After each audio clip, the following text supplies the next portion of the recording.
Olá, alunos! Bem-vindos a mais uma aula, dessa vez uma aula de fisiologia sobre o sistema nervoso. Então, o sistema nervoso ele tem como função ser o centro de comando e comunicação do corpo. Isso quer dizer que ele vai integrar a resposta de todos os outros sistemas, todos os outros órgãos, para que eles ajam de uma maneira síncrona, de uma maneira sinérgica, tá? Então, esse sistema nervoso ele vai ter como função coordenar a atividade e ele vai funcionar basicamente transmitindo informações de um órgão para o outro. Então, por exemplo, a gente tem terminações nervosas na ponta dos nossos dedos que vão permitir com que a gente sinta o tato, né? Sinta o objeto que a gente toque. Essas informações de toque, então de rugosidade, de se aquele objeto está frio, está quente, se é duro, se é mole, vão ser transmitidas através dos neurônios, tá? Que vão ter um conjunto de neurônios formando os nossos nervos. E essa informação então chega ao nosso sistema nervoso central, que é composto aqui pelo encéfalo mais medula espinhal, que vai interpretar essa informação. Então, por exemplo, se você toca em algo pontudo que te machuca, essa informação vai ser levada através dos seus nervos sensoriais para o seu sistema nervoso central. E ali no sistema nervoso central, essa informação vai ser interpretada como dor, né, e como um potencial perigo. E a resposta adequada frente a essa informação, frente a esse estímulo, vai ser enviada pelos nervos, tá? Motores, para que a sua musculatura contraia e você tire a mão ali daquela região onde está sendo causada a dor, tá? Então, no tecido nervoso, a informação ela é captada, interpretada e transmitida. Basicamente, a função do sistema nervoso é fazer essa comunicação entre os tecidos, tá? Então, para que a informação seja captada, a gente precisa ter um receptor para aquele estímulo.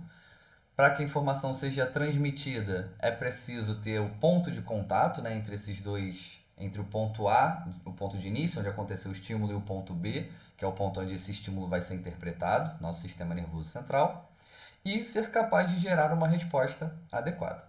Então, quando eu digo que preciso de um receptor, é que para o nosso corpo ou as nossas células detectarem um determinado estímulo, a gente precisa ser capaz de receber, de detectar aquele sinal.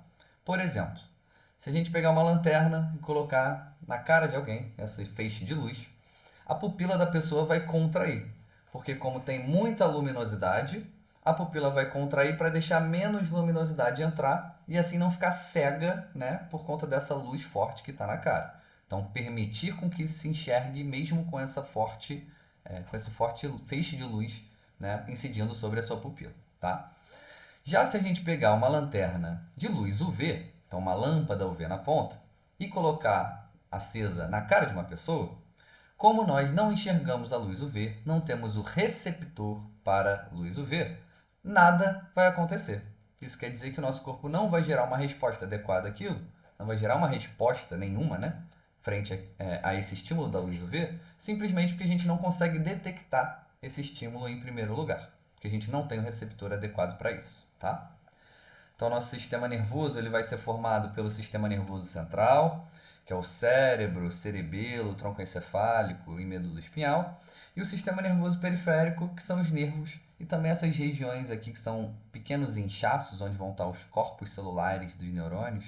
A gente vai comentar com mais detalhes, que são os gânglios, tá?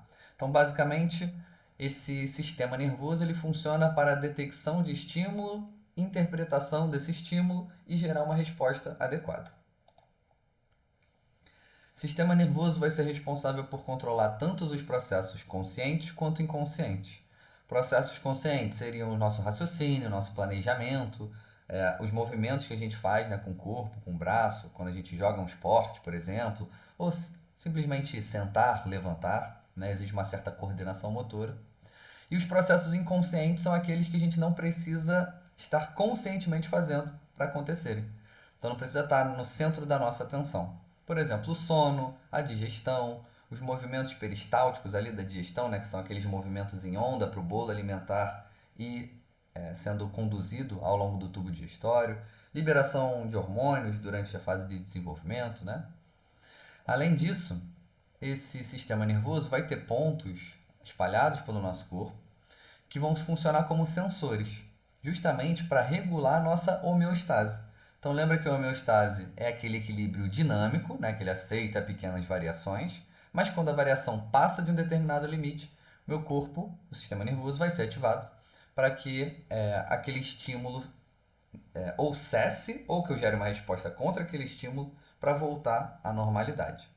Então, por exemplo, na carótida, né, as artérias aqui do pescoço, ou na aorta, a artéria principal que sai do coração, a gente tem terminações nervosas e células especializadas que conseguem sentir ali a pressão sanguínea, tensão de oxigênio, então quantidade de oxigênio no corpo, quantidade de gás carbônico no corpo, né, no sangue, quantidade de glicose no sangue, pH desse sangue, e aí gerar uma resposta adequada, tá? Então, a todo momento, o nosso sistema nervoso está fazendo esse papel de ser sensor, tanto para o lado externo, então aquilo que vem do ambiente e nos afeta, quanto sensor do nosso próprio corpo, para que a gente consiga se autorregular, tá? Então, o gás carbônico, por exemplo, está em grande quantidade no sangue, esses sensores vão detectar essa alta concentração, né, que a gente chama de pressão para gases, então essa alta pressão de gás carbônico no sangue, e aí gerar uma resposta adequada que é aumentar o ritmo de respiração ou aumentar a profundidade da respiração, tá? Para que eu tenha mais troca gasosa, consiga me livrar desse gás carbônico que está sendo acumulado. Então é muito importante que a gente entenda que os neurônios vão estar interligados, formando uma rede para conduzir esse sinal, né, que foi detectado em algum lugar, para áreas do nosso sistema nervoso central, onde vai acontecer a interpretação adequada daquele estímulo. Então a gente vê aqui que no nariz a gente tem o nervo olfatório, né, que leva as sensações de olfato. Ele não leva para qualquer região do cérebro, ele leva para uma região determinada, que é o córtex olfatório, onde esses aromas, né, esses odores vão ser interpretados. Então, uma certa molécula química vai ativar respostas para a sensação de doce, cheiro doce, ou cheiro azedo, ou cheiro amargo, né? Assim como a gente tem inervações na língua que vão conduzir esses impulsos para uma região específica do cérebro, que vai ser responsável, ali o córtex gustativo, né?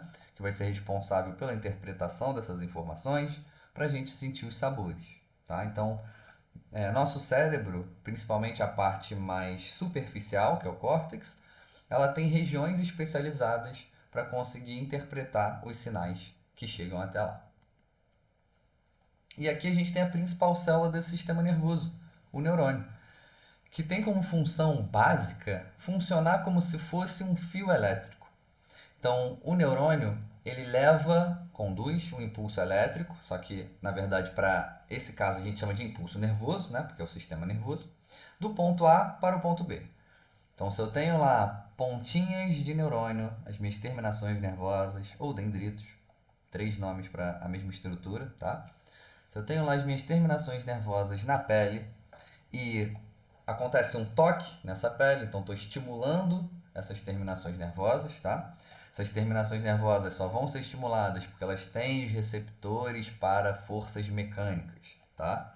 Então, tem que ter o receptor para o estímulo. Se eu estivesse dando calor, precisaria ter o termorreceptor. Se eu estivesse emitindo luz, teria que ter os fotorreceptores, né? E assim por diante. Então, se a gente encosta na pele e sente, é porque essas terminações nervosas que estão na pele possuem os mecanorreceptores, então é gerado o impulso elétrico aqui, né, que no neurônio a gente chama de impulso nervoso. Esse impulso nervoso é conduzido ao longo do neurônio sensorial até o interneurônio, que é o neurônio que faz parte do sistema nervoso central. Tá? Pode ser o neurônio da medula espinhal, e aí esse neurônio da medula espinhal pode, por exemplo, como está indicado aqui, conduzir esse estímulo, esse impulso nervoso, lá para o cérebro, até a região adequada do cérebro, né, que vai fazer a interpretação daquela informação. A informação foi interpretada, posso gerar uma resposta que vai descer pela medula espinhal, depois partir para os nervos, né, e ir até o órgão onde a resposta tem que ser executada. Então, o neurônio, por ele funcionar como um fio elétrico, se a gente tem um fio elétrico que está solto, separado, sem fazer contato com ninguém, ele não tem muita utilidade. Porque o ponto do fio elétrico é ele conseguir se interconectar, formar uma rede. E aí sim ele passa a ser útil. Passa a ser útil, né? Passa a ser útil quando forma a nossa rede de eletricidade, Passa a ser útil quando forma o microchip dos computadores, tá? Mas um fio sozinho, solto, sem estar interconectado, não tem muito a serventir. Mesma lógica para o neurônio. Para o neurônio conseguir fazer a sua ação, para ele ter a sua atividade, ele precisa estar interconectado, precisa estar formando uma rede. Então, nesse exemplo aqui, a gente tem o neurônio sensorial detectando estímulos nas suas terminações nervosas, os dendritos. É gerado um impulso nervoso, esse impulso nervoso vai sendo conduzido ao longo do neurônio sensorial até essa informação ser passada para o interneurônio. No interneurônio, esse impulso nervoso vai ser conduzido, pode ser passado para outro interneurônio, tá? Se for uma informação que precise complexa, né? Que precisa de muita interpretação. Mas no final das contas, esse interneurônio vai passar, vai gerar um estímulo nervoso, tá? No neurônio motor, por exemplo, para fazer com que um músculo contraia ou para fazer com que um determinado órgão libere hormônios, tá? Que aumente a atividade, diminua a atividade, enfim. Então a ideia aqui é que no sistema nervoso periférico, né, esse neurônio está funcionando basicamente como um fio elétrico conduzindo informação do ponto A para o ponto B, da nossa pele para o nosso sistema nervoso central. No sistema nervoso central, como a gente tem muitos neurônios, e esses neurônios vão estar muito interconectados, então vão estar formando redes mais complexas do que só essa daqui, né, de 3 neurônios, eu vou ter um alto poder de processamento. Então é a lógica um pouquinho do chip de computador, que na verdade as partezinhas de metal, né, elas são fios condutores, tá, de eletricidade. Então o chip de computador, ele funciona detectando se tem ou não a eletricidade passando por ali. E aí gera o sinal de 1 se tiver eletricidade, 0 se não tiver eletricidade. Como eu tenho vários fios em paralelo, né, e se interconectando, eu consigo gerar informações mais complexas. Então, ao invés de eu ter só uma unidade que pode estar ou ligada, ou desligada, 0, ou seja, passando eletricidade ou não passando eletricidade, eu tenho várias unidades que pode estar 1 ou 0, 1 ou 0, 1 ou 0, e aí eu vou gerando mais complexidade, tá? Mas vamos aqui à parte da biologia, que é a estrutura desse neurônio. Então, esse neurônio ele tem um corpo celular, onde vão estar presentes o núcleo e a maior parte das organelas, então mitocôndrias, ribossomos vão estar presentes aqui. Desse corpo celular eu tenho as pequenas ramificações, que são também mais numerosas, que são os dendritos, tá? A informação, o impulso nervoso, normalmente chega por essa estrutura, os dendritos. Vai ser conduzida ao longo do corpo e aí vai para esse prolongamento maior, que é um dos mais importantes do neurônio, que é o axônio. Esse axônio ele pode ser muito comprido, pode ter mais de metro de comprimento, tá? Se a gente pensar que tem um neurônio que sai da base da nossa coluna e vai se esticar até o nosso pé, né? Porque a gente sente o nosso pé, temos tato no nosso pé. Então quer dizer que tem um neurônio que tem mais de 1 metro de comprimento. E a maior parte desse 1 metro é feita de axônio, que é esse maior prolongamento mais importante, tá? Então, se a função primordial do neurônio é conseguir transmitir informação, como que ele faz isso? Então, nos dendritos, esses pequenos prolongamentos mais numerosos, vão ser detectados estímulos, tá? E esses estímulos, então, que chegam por vários desses dendritos, vão sendo conduzidos pelo corpo, passa por essa região chamada de cone de implantação, e daqui ele segue ao longo do axônio até chegar na pontinha terminal do axônio, onde ele vai fazer contato com a célula seguinte. Então, esse ponto aonde tem contato com a célula seguinte, na verdade, eles não estão se encostando exatamente, tá? Existe um pequeno espaço entre eles, que é chamado de fenda sináptica, é justamente onde a sinapse vai acontecer. Então, onde a gente tem junção de neurônio com uma outra célula, na maioria das vezes outro neurônio, a gente chama de sinapse, tá? Então, de forma geral, o impulso nervoso ele vai ser sempre unidirecional.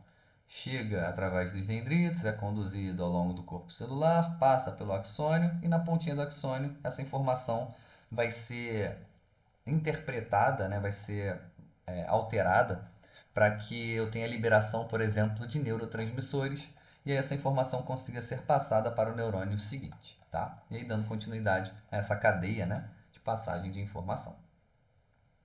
Então já comentamos aqui um pouco por alto. Só para reforçar, nosso sistema nervoso central, que vai ser formado pela medula espinhal mais encéfalo. Então, o sistema nervoso central é onde eu tenho o sistema nervoso na sua conformação mais complexa, onde os neurônios estão formando redes muito interconectadas, tá? E esse sistema nervoso central, ele vai estar sempre protegido por ossos. No caso do encéfalo, a gente tem o crânio, e no caso da medula espinhal, a gente tem a coluna, né? A coluna vertebral, desculpa, a coluna vertebral ali protegendo essa medula, tá? Então existe um tecido nervoso que passa ali entre as nossas vértebras, que se ramifica para formar os nervos. Então, sistema nervoso central, tudo que está dentro do crânio, que é o encéfalo, tá? Que é cérebro, cerebelo e tronco encefálico, mais a medula espinhal que está dentro da nossa coluna vertebral. E o sistema nervoso periférico, então, vai ser formado pelos nervos, tá? A partir dessa ramificação que acontece aqui do tecido nervoso que está passando da medula espinhal, a gente vai ter então a formação dos nervos e aqui próximo, tá bem aonde tem essa ramificação que sai da medula, né? Escapa então aqui da nossa coluna vertebral, eu vou ter essa região inchadinha que é chamada de gânglios. Então aqui só para a gente observar os nervos, que tem essa aparência esbranquiçada por conta do tecido conjuntivo, né, que está presente ali. Então, basicamente, o neurônio é uma célula super esticada, que a maior parte dele é o axônio, são os prolongamentos, né, que vai ser responsável por conduzir esse impulso nervoso. Então, o nervo, quando a gente olha a sua composição, ele é simplesmente um conjunto de fibras nervosas ou conjunto de axônios. Tenho várias células, o corpo da célula fica nesse gânglio ou fica dentro lá do tecido nervoso que está dentro da medula espinhal, tá? E ele só vai esticar o seu prolongamento, só vai esticar o seu axônio para formar os nervos. Então, o nervo é um conjunto de vários axônios que está levando informação do ponto A para o ponto B, de um tecido para o outro. Então, está aqui nessa ilustração um pouquinho mais esclarecido, né? Então, aqui é uma representação da medula espinhal. A gente tem esse tecido nervoso, tá? Onde eu vou ter a presença de interneurônios. Então, eu tenho lá na pele terminações nervosas, né, que vão agir como dendritos. Então, o estímulo vai ser detectado nessa pele. O estímulo foi detectado, foi forte o suficiente, vai gerar um impulso nervoso que vai sendo conduzido ao longo desse prolongamento, tá? Até que ele chega aqui na região do gânglio sensorial, que é simplesmente onde tem o corpo celular desse neurônio. E aqui a informação vai ser conduzida adiante para o interneurônio, onde vai ser interpretada. Então, até aproveitar esse esquema para mostrar que os nervos sensoriais, eles vão chegar pela nossa coluna vertebral, né? Pela parte de trás, pela parte posterior ou pela parte dorsal. Então, essa raiz dorsal, ela está conduzindo os estímulos nervosos sensoriais. Então, os estímulos nervosos estão chegando na coluna, chegam por trás, tá? Na medula espinhal. E quando a gente quer mexer uma musculatura, ativar um determinado órgão, esses nervos, né, vão sair aqui da região ventral, da região da frente, né, anterior dessa coluna vertebral ou dessa medula espinhal, tá? Então a gente tem um neurônio que o corpo celular dele está aqui dentro da medula espinhal e ele vai esticar o seu axônio até fazer contato, por exemplo, com a musculatura e aí permitir com que essa musculatura contraia. Então os nervos dorsais são sensoriais, a informação está vindo em direção a essa medula. E os nervos anteriores, que são os somáticos ou motores, eles vão estar indo, né, saindo da medula espinhal, indo em direção à periferia, aos órgãos, para fazer a sua ação. Aqui só para mostrar que, como a gente vai ter ramificações saindo da medula em vários pontos, né, entre as vértebras, existem regiões onde o nervo vai ser responsável por conduzir a informação que está vindo de toda aquela região, tá? Então, por exemplo, os nervos que formam ali o cérvix, tá? A cervical, né? Que tem a coluna cervical e, consequentemente, os nervos cervicais, vão ser responsáveis por sentir, fazer a ação sensorial dessa área aqui do topo da cabeça até a região dos ombros, incluindo os braços. Depois a gente tem os nervos torácicos, que estão representados aqui em azul, os nervos lombares, que estão representados em roxo, a área que eles são responsáveis por fazer essa ação sensorial, tá? E em vermelho, os nervos sacrais, a região onde eles são responsáveis por fazer essa função, tá? De sentir os estímulos que chegam até essa área. Então a gente diz que temos neurônios, que temos nervos, aliás, aferentes, que estão trazendo a informação, é o caso dos nervos sensoriais, e eferentes, que estão levando a informação do sistema nervoso central para a periferia. Aqui só mais uma imagem, né, mostrando essa medula espinhal, que é um tecido nervoso, então faz parte do sistema nervoso central, que vai sofrer várias ramificações. E aí, uma vez que sofre essa ramificação e sai da coluna vertebral, passa a se chamar então de nervo. Então ele é só, na maior parte dele, né, um prolongamento, que é o axônio, fazendo contato com o seu alvo, tá? Então aqui tem essa ilustração, né, mostrando a pontinha dos neurônios, os axônios, as terminações nervosas, fazendo contato com a musculatura, para que essa musculatura consiga contrair. Então, para um neurônio funcionar, ele precisa estar em rede, interconectado. Aqui é só um exemplo ilustrando como essa rede funcionaria. Então, eu tenho terminações nervosas na minha pele que vão permitir com que eu sinta dor ou com que eu sinta calor, por exemplo. Então, uma agulha espetou a minha pele, ativou certos receptores mecânicos que estavam presentes ali nos nervos sensoriais. Essa informação vai ser levada pelo nervo sensorial, que ele é aferente, está trazendo a informação. Traz a informação para o meu sistema nervoso central, que é a medula espinhal. E aqui na medula espinhal, esses interneurônios vão processar essa informação. Então, esse estímulo elétrico que chegou, esse estímulo nervoso, quer dizer que eu senti dor, foi uma dor forte que eu senti no dedo polegar da mão direita, que durou 1 segundo essa dor. Ok, preciso me afastar da fonte dessa dor.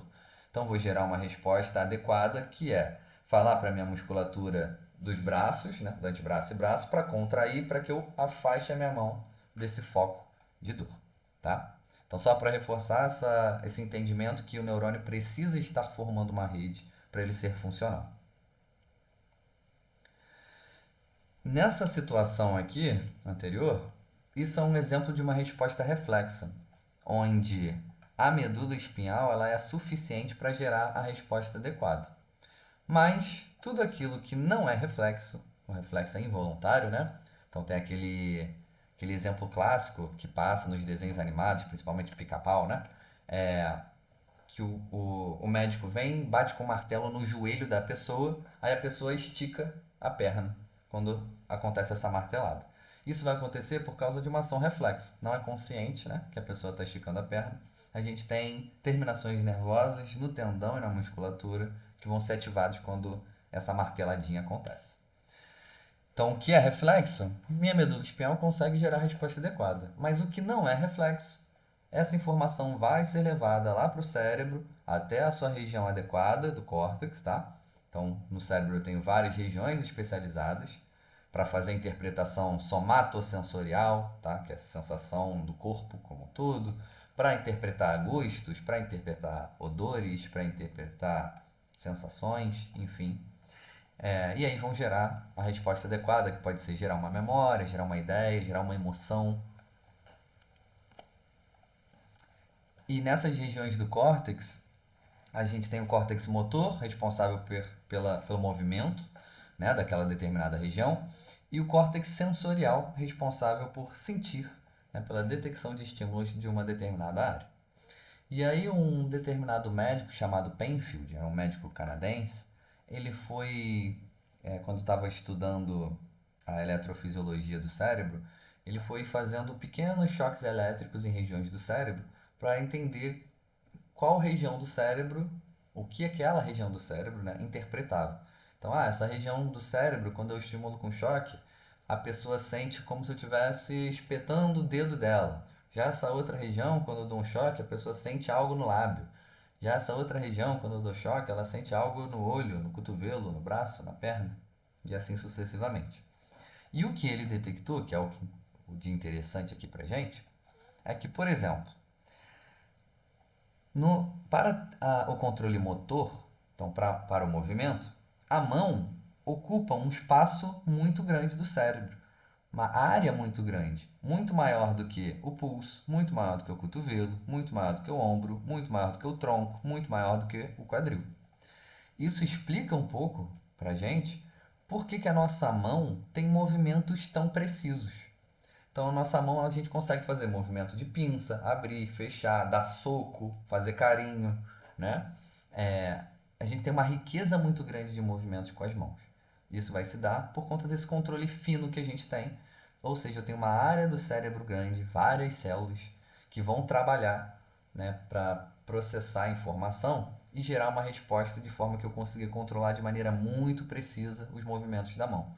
Já os movimentos do quadril, do tronco, do joelho não vão ser tão precisos assim. Uma outra área que a gente tem muito controle, indicada aqui na imagem, são os lábios, né, que vão permitir com que a gente fale. Tá? A gente precisa de um autocontrole da boca como um todo para conseguir gerar os fonemas, né, para conseguir gerar os sons de maneira adequada. E aqui, que seria o homúnculo sensorial, então a mesma lógica, né, aplicada, só que agora aos nervos sensoriais. Então, quais áreas do cérebro são responsáveis por interpretar a informação sensorial de que parte do corpo? E o que se viu é que na parte dos lábios a gente tem uma região, uma área muito grande, né, para sentir os estímulos que chegam ali. Na língua também, tá? E nos dedos também a gente tem uma área grande para essas sensações. Então são áreas que são muito ricas de neurônio e que a gente dedica uma área do nosso cérebro muito grande, tanto para conseguir mexer ela de maneira precisa, quanto para conseguir sentir todas as sensações que vão chegar através dos neurônios sensoriais.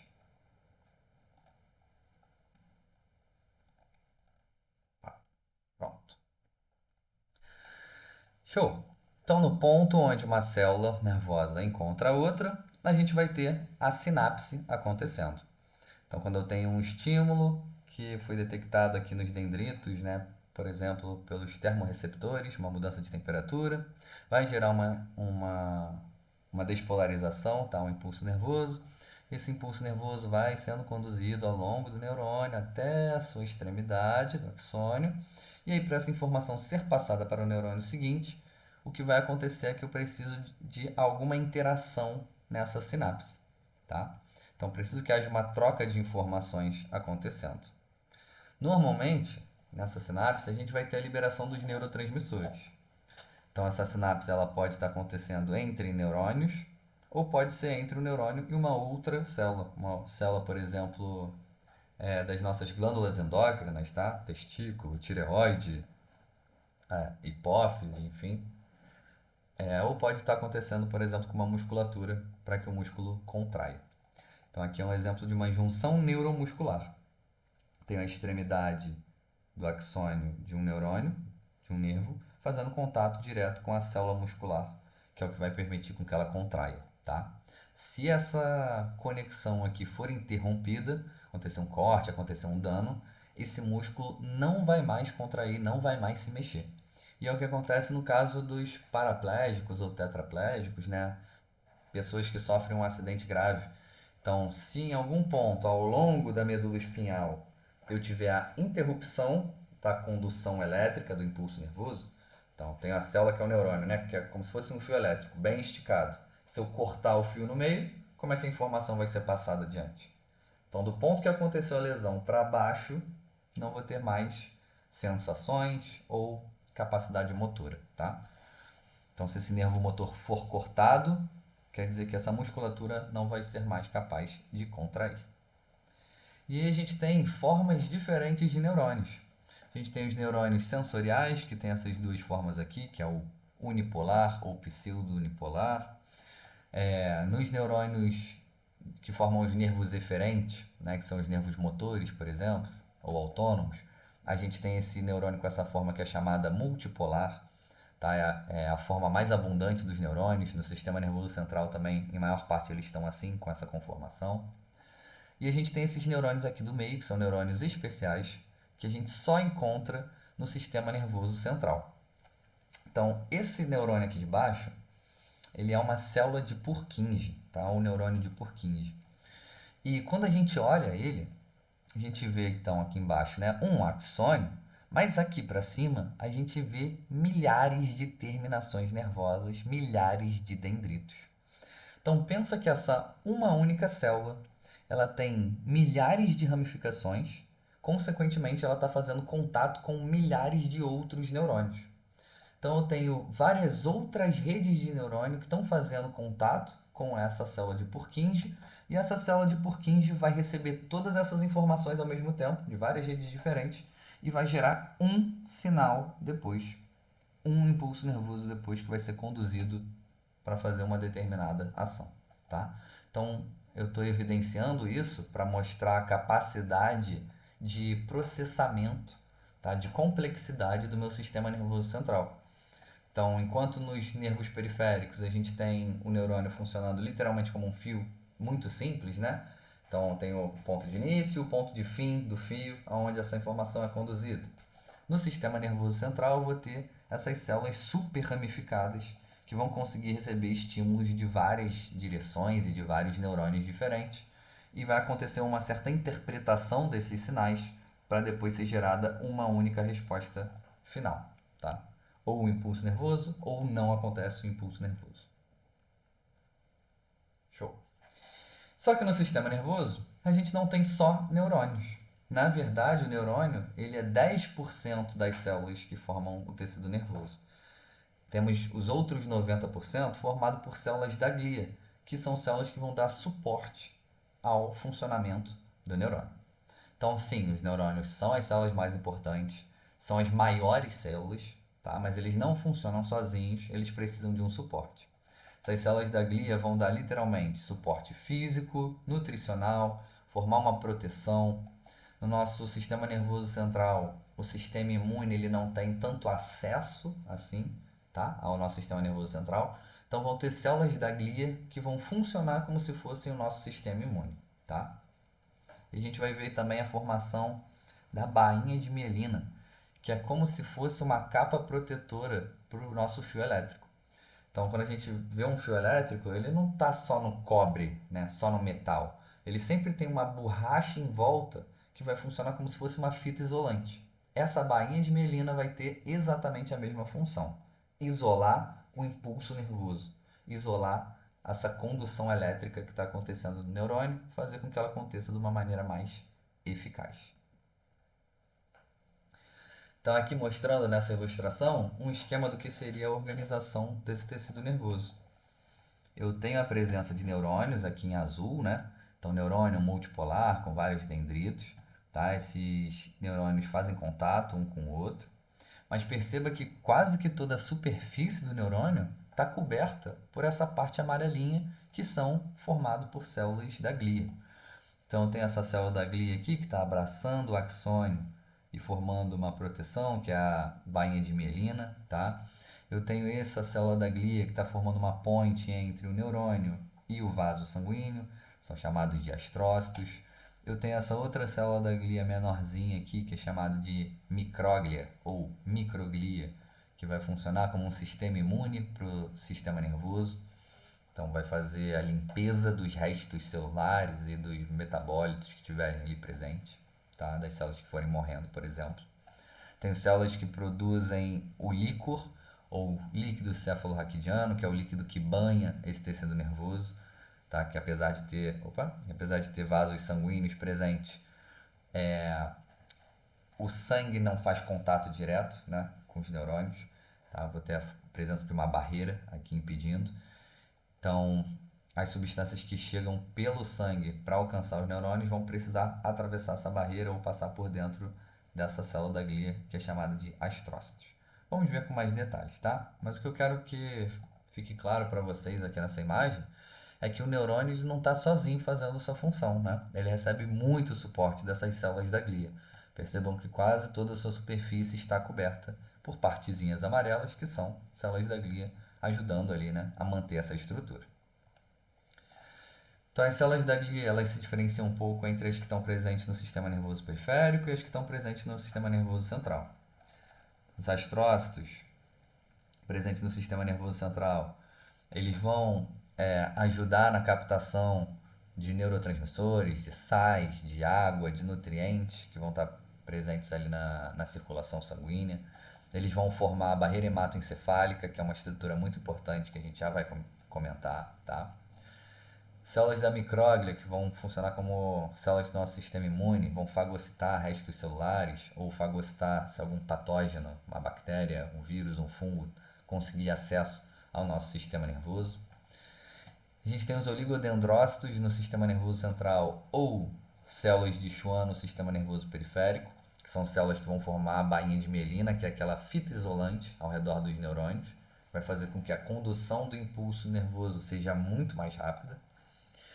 E a gente tem as células satélites no sistema nervoso periférico, que vai dar apoio, tá, aos corpos celulares, vai ajudar a sustentar ali o funcionamento dos neurônios. Mas eu quero destacar duas só, não precisa saber todas em detalhe, tem duas que merecem atenção, que são os astrócitos, tá? E as células de Schwann. Então, as células de Schwann vão formar a bainha de mielina. Eles literalmente abraçam o axônio. Então, o axônio está aqui representado nesse pontinho vermelho, na célula de Schwann aqui em amarelo ao redor.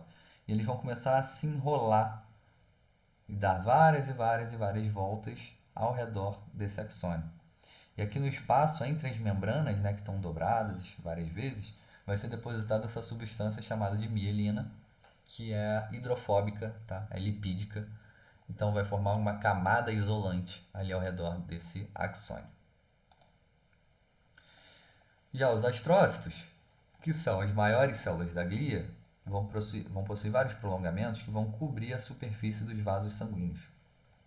Então aqui, nessa representação do meio, né, eu tenho um astrócito em azul, o neurônio aqui à direita, o astrócito faz contato direto com o neurônio e faz contato direto com o vaso sanguíneo adjacente.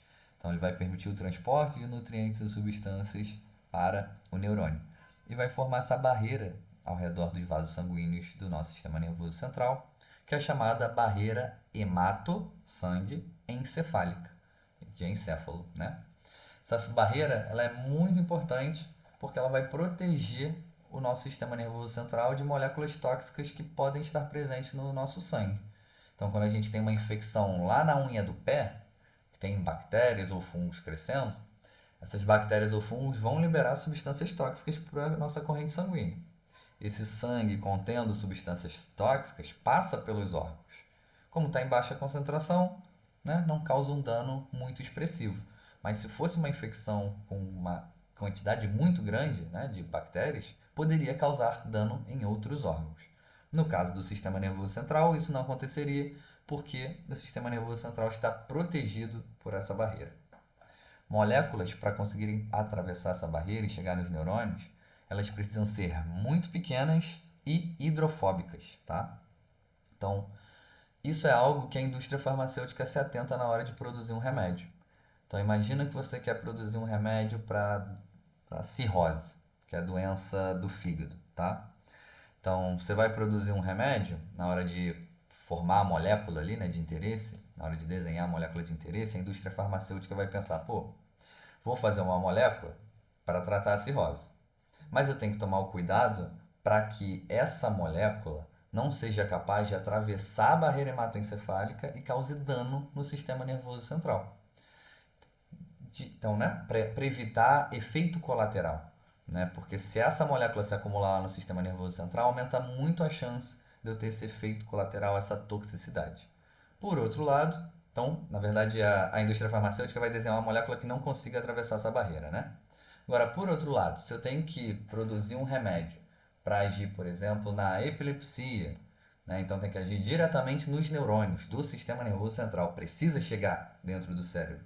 Eu preciso desenhar esse fármaco de uma maneira que a molécula, né, dele consiga atravessar essa barreira. Porque se não conseguir atravessar, como é que ela vai agir no neurônio que ela deve curar, certo? Os neurônios, de maneira geral, eles têm uma capacidade regenerativa quase nula, Então isso quer dizer que eles não conseguem se dividir. E isso faz um pouco de sentido porque para a célula se dividir, ela precisa voltar à sua conformação original, que é aquela conformação básica de célula, como se fosse de um ovo, né? Então ela precisa voltar para aquela forma arredondada, tá? Da célula. Ela tem que desfazer as ligações intercelulares que ela estava fazendo. Então pensa, eu tenho um neurônio, que ele pode ser uma célula de mais de 1 metro de comprimento, que está ligando a base da minha medula espinhal com o músculo que está presente no meu pé, que permite com que eu mova esse músculo, né? Com que esse músculo contraia. Para essa célula se dividir, ela ia ter que mudar a sua forma. Ela ia ter que se desfazer dessa forma super alongada, voltar a ser algo básico, como se fosse uma esfera, né? Um ovo, para fazer a divisão celular e amplificar, aumentar a quantidade. Então, ao mudar a sua forma, ela perderia a sua função, ia deixar de fazer a sua função. E o neurônio não pode deixar de fazer a sua função. São células muito especializadas. Então, basicamente, o neurônio não se divide. Ah, mas isso quer dizer que não tem regeneração nenhuma? Também não é assim. Existem células, que são chamadas de células-tronco, numa região bem específica do cérebro, que consegue, é hipotálamo, né? No hipotálamo a gente tem a presença dessas células, tá? Que vão conseguir gerar novos neurônios, mas mesmo assim a capacidade dessas células tronco neurais é muito baixa. Quando o neurônio sofre dano, principalmente neurônios da região do sistema nervoso periférico, então sofreu um certo acidente, houve uma ruptura aqui do contato que o axônio do neurônio fazia com a célula muscular que está aqui embaixo, tá? Houve essa ruptura, vai ser causado um dano. Então essa célula, né, vai ter que tapar esse buraco aqui do axônio para o seu conteúdo não ficar vazando. As células que estavam em volta, as células de Schwann, vão ter que produzir sinais para controlar a inflamação. Esse neurônio vai ter que fazer uma contenção de danos no primeiro momento. E aí, no segundo momento, que a inflamação está começando a se resolver, o dano já começou a ser reparado, a mielina que estava aqui depositada já foi reabsorvida, né? Essas células de Schwann vão se proliferar e formar uma estrutura como se fosse um tubo guia, tá? Ao mesmo tempo, o axônio vai formar várias ramificações. E aqui começa um jogo de dado, que é uma probabilidade estatística, né? Então, essa estrutura do tubo guia, formada por várias células de Schwann que se proliferaram, elas vão produzir sinais para guiar essas terminações nervosas, para que essa terminação nervosa entre no tubo guia. Se entrar no tubo guia, ótimo, eu venho para essa situação aqui da letra D, onde foi restabelecido o contato, vou ter de novo o movimento, a contração, né? Dessa fibra muscular aqui na ponta. Beleza, tem o contato do neurônio com a musculatura contrai. Agora, se acontecer dessa terminação nervosa não conseguir penetrar no tubo guia, não vou ter mais esse contato de neurônio com musculatura. Musculatura não vai nunca mais ser capaz de contrair, a não ser que você dê um choque direto nela. E essas terminações nervosas vão ficar perdidas e elas podem ser estimuladas. Então acontece isso, por exemplo, no caso de uma síndrome do membro fantasma. Então a pessoa, quando ela é amputada, às vezes ela relata depois estar sentindo dor naquele membro, estar sentindo uma pressão naquele membro que não existe mais. Então isso vai acontecer porque eu tenho terminações nervosas espalhadas que antes, né, eram responsáveis por sentir, ter o tato, né, daquela região e agora estão perdidas, estão com essas pontas caóticas espalhadas pelo corpo, sendo ativadas de uma maneira desorganizada.